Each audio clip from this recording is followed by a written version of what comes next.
জীবনের অবিরাম পথচলা, উদ্ভিদ ও প্রাণীর জীবনচক্র। একদিন সকালে অর্ক আর ঈশিকা তাদের স্কুলের বাগানে বসেছিল। তাদের চারপাশে রঙিন ফুল আর প্রজাপতির মেলা।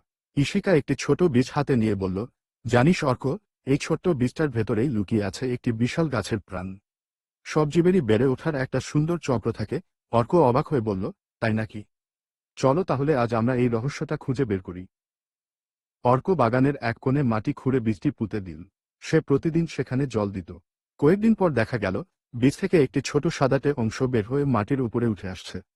অর্ক চিৎকার করে বলল, ঈশিকা দেখ, বীজটা জেগে উঠেছে। ঈশিকা বলল, একে বলে অঙ্কুরোদ্গম। এভাবেই একটি উদ্ভিদের জীবন শুরু হয়। কয়েক সপ্তাহ পর সেই অঙ্কুরটি একটি সুন্দর চারা গাছে পরিণত হল। ঈশিকা দেখল, চারা গাছটিতে নতুন নতুন পাতা গজাচ্ছে এবং সেটি লম্বায় বড় হচ্ছে। সে অর্ককে বুঝিয়ে বলল, এটা হলো চারা গাছ। এটি মাটি থেকে পুষ্টি আর সূর্য থেকে আলো নিয়ে ধীরে ধীরে একটি পূর্ণাঙ্গ গাছে পরিণত হয়। চারা গাছটি এখন অনেক বড় এবং একটি পূর্ণাঙ্গ গাছ। অর্ক দেখল, গাছের ডালের সুন্দর লাল ফুল ফুটেছে। ঈশিকা বলল, ফুল হলো উদ্ভিদের প্রজনন অঙ্গ। ফুলে যখন মৌমাছি বসে, তখন পরাগায়ন ঘটে। এর ফলেই ফুল থেকে ফল তৈরি হওয়ার প্রক্রিয়া শুরু হয়। অর্ক দেখল একটি মৌমাছি ফুলে বসে মধু খাচ্ছে। কিছুকাল পর ফুলের পাপড়িগুলো ঝরে গেল এবং সেখানে ছোট একটি ফল দেখা দিল। ঈশিকা একটি পাকা ফল পেড়ে অর্ককে দেখাল। ফলের ভেতরে ছিল অনেকগুলো বীজ। সে বলল, দেখ অর্ক, গাছটি তার নিজের মতো নতুন প্রাণের জন্য বীজ তৈরি করেছে। এই বীজ থেকেই আবার নতুন গাছ হবে। এটাই হলো উদ্ভিদের জীবনচক্র। এরপর তারা বাগানের পাশের একটি খামারে গেল। অর্ক সেখানে একটি মুরগিকে তার বাসার ওপর বসে থাকতে দেখল। সে বলল, মুরগিটা কেন নড়ছে না? ঈশিকা ফিসফিস করে বলল, মুরগিটি তার ডিমে তা দিচ্ছে।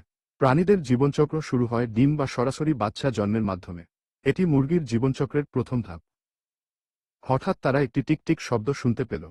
ঈশিকা দেখল, একটি ডিমের খোসা ফেটে যাচ্ছে। ধীরে ধীরে ডিম ফুটে একটি ছোট হলুদ রঙের তুলতুলে বাচ্চা বের হয়ে এল।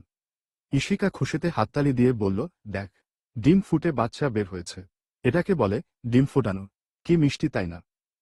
কয়েক মাস পর অর্ক দেখল, সেই ছোট ছানাটি এখন বেশ বড় হয়েছে।